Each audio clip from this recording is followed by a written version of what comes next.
दोस्तों इडियम्स और फ्रेजेस की सीरीज हमने चालू की है, स्टार्ट किया है। इसका मतलब सीरीज का हमने पार्ट 1 ऑलरेडी कर लिया है। आज हम पार्ट 2 को कर रहे हैं। इसका ये मतलब हो रहा है कि जो सीरीज में टोटल जो नंबर ऑफ इडियम्स और फ्रेजेस होंगे वो होंगे 1000। हमें 1000 इडियम्स और फ्रेजेस करने हैं। मुझे नहीं लगता कि उसके बाद कोई एग्जाम का कोई क्वेश्चन आपका हो और जो इनके बाहर का हो। मोस्टली आपको यहीं से आपको क्वेश्चन दिख जाएगा इडियम्स और फ्रेजेस का। तो यानी अगर आप 1000 इडियम्स और फ्रेजेस को कर लेते हो तो आपका एग्जाम प्रॉपर और अच्छे तरीके से हो जाएगा। चलो पहला क्या है, यहाँ पर कॉक एंड बुल स्टोरी लगा लिखा है। कॉक एंड बुल स्टोरी का मतलब क्या होता है? इसका मतलब होता है अनबिलीवेबल टेल, एक ऐसी कहानी जिसपे बिलीव करना बहुत ही मुश्किल है, उसको बोल देते हैं हम। और a tale that is hard to believe, उसको बोलते हैं हम कॉक एंड बुल स्टोरी। अच्छा, इससे रिलेटेड जो और भी बातें यहाँ पर की गई हैं, जैसे यहाँ पे क्या लिखा है, टॉल टॉल टेल लिखा हुआ है। ये टॉल टेल नाम से आपको पता लग जाएगा, एग्जेजरेटेड है ये, बढ़ा चढ़ा के किसी बात को बोल देना, है ना। ऐसी स्टोरीज होती है। और ये इसलिए होती है कि थोड़ा ये इंटरटेनमेंट के लिए होता है, मनोरंजन के लिए होता है, उसको बोल देते हैं। फैब्रिकेटेड नैरेटिव भी बोलते हैं, किसी चीज को फैब्रिकेट करना, किसी चीज को वीव करना बोलते हैं ना, प्लॉटिंग करना टाइप का होता है, वो रियल नहीं होता, फैब्रिकेटेड स्टोरी होती है, तो इसको हम क्या बोलते हैं? अब मेड अप स्टोरी होती है ये, टू मिसलीड और डिसीव, किसी को मिसलीड और डिसीव करने के लिए। नेक्स्ट इसको अनलाइकली इवेंट्स भी बोल देते हैं, जो होना इम्पॉसिबल है ना, उसको क्या बोलते हैं? उसको भी हम कॉक एंड बुल स्टोरी बोल सकते हैं, इसके सिनोनिम बन सकते हैं। आई होप आपको ये पहला जो इडियम्स है ये समझ आ गया। अब दूसरे पे चलते हैं। कट अ सॉरी फिगर, इसका मतलब क्या हो गया? To make a poor showing और इम्प्रेशन। मतलब आपने कोई अच्छा, कहीं पर आपका कोई शो होना था या कोई भी आपने एग्जाम देना था और वहां पर आप अच्छा नहीं कर पाए, और कुछ आपने कैसी इंसल्टेड फील हो गए हो आप, मतलब ह्यूमिलेटेड सा आपको फीलिंग आई है, उसको बोलते हैं कट अ सॉरी फिगर। इसमें हम क्या बोल रहे हैं? शेम, जैसे यहाँ पे शेम भी लिखा है, सेंस ऑफ गिल्ट और रिग्रेट भी हो जाएगा, और इसको डिसअपॉइंटमेंट भी बोल देते हैं।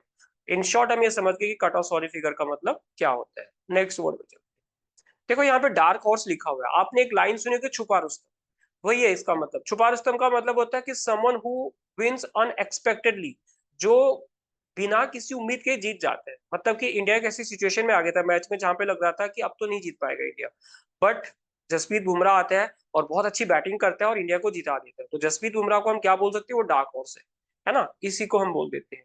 इसको हम अनएक्सपेक्टेड सक्सेस भी बोल देते हैं, अंडररेटेड एबिलिटीज भी बोल देते हैं, किसी की एबिलिटीज को हम अंडररेट कर देते हैं। मतलब बुमराह की एबिलिटी है ना, हमें लगता है कि वो बॉलिंग ही कर पाता है, बैटिंग नहीं कर पाएगा, तो हम उसकी जो बैटिंग की जो एबिलिटीज है, उसकी जो उसकी पोटेंशियल है, उसको हम क्या करें? अंडररेट कर रहे हैं, उसको भी हम क्या बोलते हैं? डार्क हॉर्स बोल देते हैं। एक सरप्राइज विनर भी इसको हम बोल सकते हैं।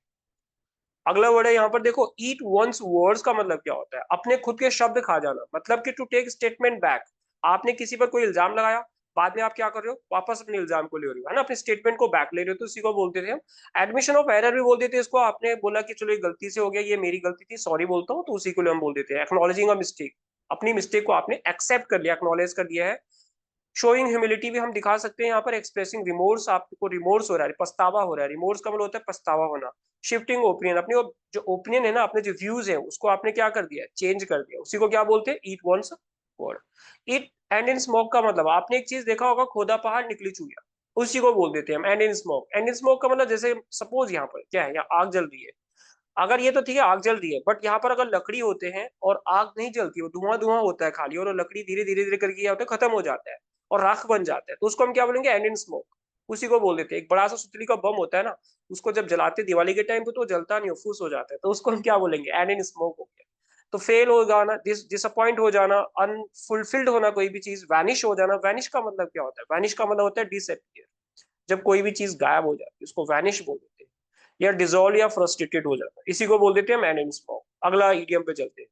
देखो, फेयर वेदर फ्रेंड का मतलब होता है, एक तो होता है, एक फ्रेंड कौन से होते हैं, ये सीरियस में पूछा गया वर्ड एक्चुअल में जो मैं लिख रहा हूँ यहाँ पर। ये बोल, एक तो होता है palsy वालसी friends.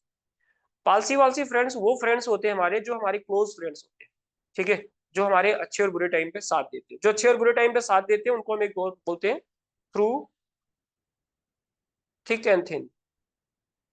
Through thick and thin का मतलब भी क्या होगा? गुड फ्रेंड्स होते हैं, जो आपके हर अच्छे और बुरे टाइम में आपके साथ। लेकिन फेयर वेदर फ्रेंड का मतलब क्या हो गया? मौसम अच्छा है तो दोस्त साथ रहेगा, मौसम ने करवट बदली तो दोस्त ने भी करवट बदल ली, तो उसको हम क्या बोलते हैं? शेल्फिश फ्रेंड बोल देते हैं, who only stick around when things are good. अगर थिंग्स अच्छी नहीं है तो वो क्या हो जाएगा? छोड़ के चला जाएगा। गुड टाइम्स में आपके साथ रहेगा, ठीक है, उसको बोल देते हैं हम। तो गुड टाइम्स का मतलब हो रहा है कि ऑलवेज प्रेजेंट एंड सपोर्टिव, वो अच्छा दोस्त होता है वैसे हमारा, ये अपोजिट है इसका भी। और उसके बाद जैसे यहाँ पे ट्रू फ्रेंड्स होता है, तो ट्रू फ्रेंड्स क्या होगा? ट्रू फ्रेंड्स को हम क्या बोलेंगे? थ्रू थिक एंड थिन, और पालसी वालसी फ्रेंड बोलेंगे। आई होप आपको फेयर वेदर फ्रेंड का मतलब समझ आ गया क्या होता है। अगला वर्ड है, देखो फिश इन ट्रबल्ड वाटर का मतलब, देखो एक मछली है, उसका नेचुरल हैबिटेट वाटर है। अब मछली यहाँ रहती है, अब अगर मैं उसको पानी से बाहर निकाल देता हूँ, यहाँ पे थोड़ा सा पानी है और मछली को मैंने यहाँ पे रख दिया, तो ये पानी उसके लिए क्या हो गया? ये ट्रबल्ड वाटर हो गया, नेचुरल हैबिटेट नहीं है उसका ये। तो हम उस मछली को अगर पकड़ेंगे तो वो क्या होगा? वो तो ऑलरेडी बेचारी ट्रबल में है। तो फिश इन ट्रबल्ड वाटर का मतलब होता है कि to take advantage of problems of others. किसी दूसरे बंदे की प्रॉब्लम है और आप उसका फायदा उठा रहे हो। बोलते हैं ना, किसी की मजबूरी का फायदा नहीं उठाना चाहिए, वही है।